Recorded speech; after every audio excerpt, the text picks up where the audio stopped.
Hello everyone, this is Ashley Tucker. Thank you for joining me today. For today's card, I started with a 6x6 piece of Canson watercolor paper. I'm going to be using some stamps that came in the Simon Says Stamp August card kit. Now the August card kit is out of stock, but you can get this stamp set separately, so this stamp set is still available. I took these 3 floral images from the stamp set, and I'm stamping them in Versamark ink all around the border.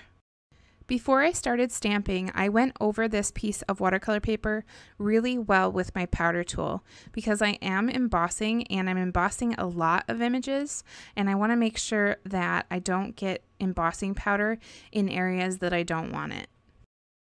And I heat embossed these in a white embossing powder. Next, I pulled out my Arteza markers. I scribbled the colors Apricot, Honey, and Currant Red onto a palette. The palette that I'm using is just a piece of white cardstock that I laminated. I pulled out a large watercolor brush. I'm pretty sure this is a size 14 watercolor brush, and I started just kind of laying that color down on top of my embossed areas.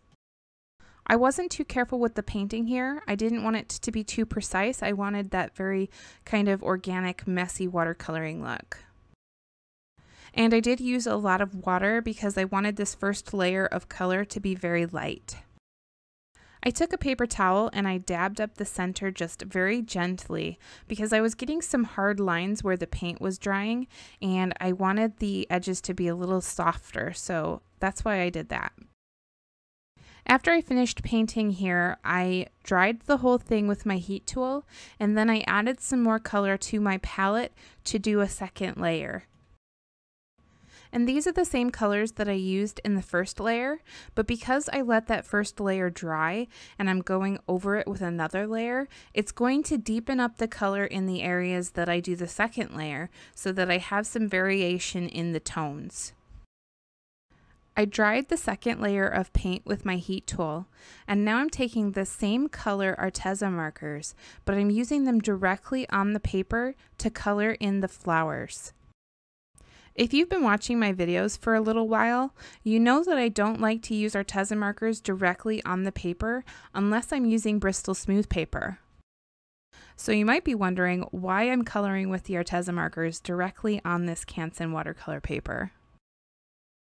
So here's the thing, I still prefer the Bristol Smooth paper when it comes to my Arteza markers. I still think that it gives the best results. There are a couple reasons why I can get away with using the Arteza markers like this on the Canson watercolor paper in this particular piece. One of the reasons is the messy watercolor underpainting that I did. It really helps to hide any flaws with my coloring. The second reason that I can get away with this is I go in with my water brush really quickly after I lay the color down so that I don't give it any opportunity to dry at all. The third and biggest reason that I can get away with coloring with the Arteza markers on the Canson watercolor paper in this situation is because I heat embossed all of these images. So when you think about it, heat embossing resists water and paint. So when I go over these images with my Arteza marker, all of the areas that have embossing, the Arteza marker color will actually just kind of sit on top of those lines. So when I come in with my water brush, it picks up all of the paint that's sitting on top of the embossed lines, and then I kind of just paint with it, just like as if I picked it up off of a palette. I hope that I explained that well enough. It's kind of a complicated concept. Anyways, now that I have some color on here and you can actually see these images, you'll notice that I didn't stamp any of the vases or the pots.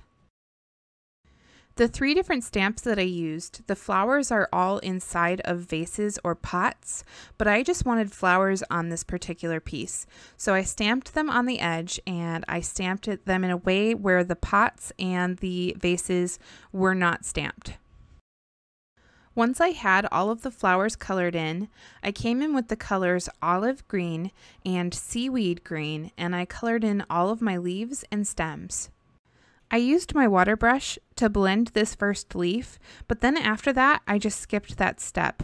Instead, I used the olive green, and then I came in with the seaweed green to do my shading, and then I blended it out with the olive green. Have you guys noticed that I've been really into square cards recently? I feel like I've done a lot of them lately. I don't know what it is about them, I just like them.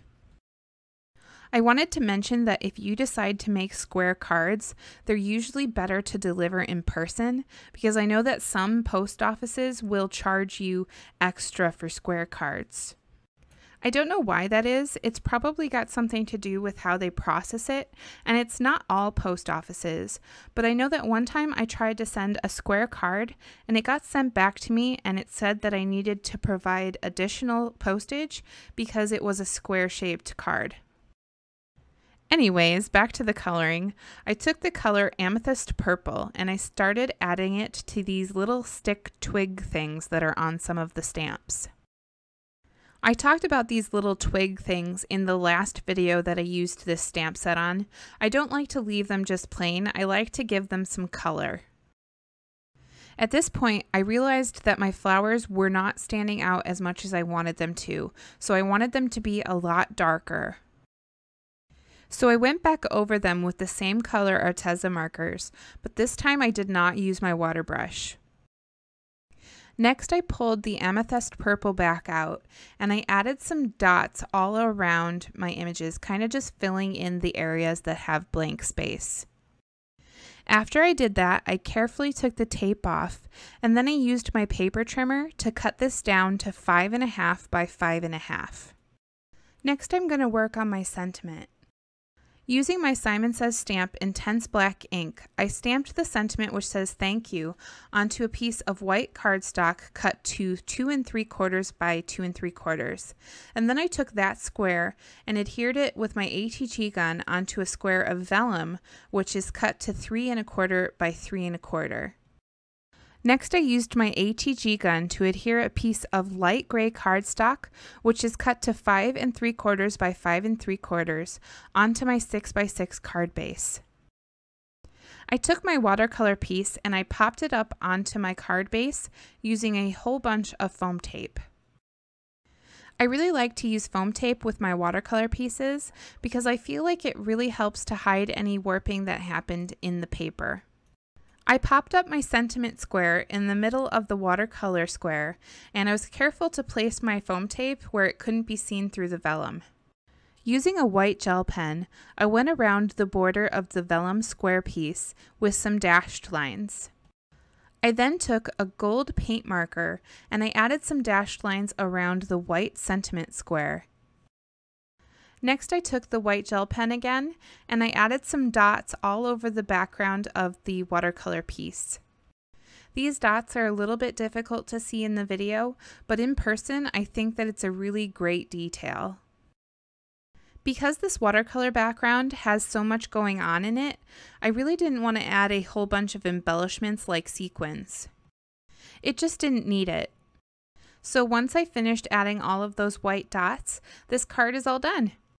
Thank you for watching today. I hope you really enjoyed this card using the Simon Says Stamp August Card Kit. All of the supplies that I used today can be found in the description down below. If you enjoyed watching and you haven't subscribed to my channel yet, I would encourage you to hit that subscribe button so that you can see all of my future videos. I'm going to be back with a new video on Friday. Again, thank you for watching. I appreciate all of you, and I hope you have a great day today.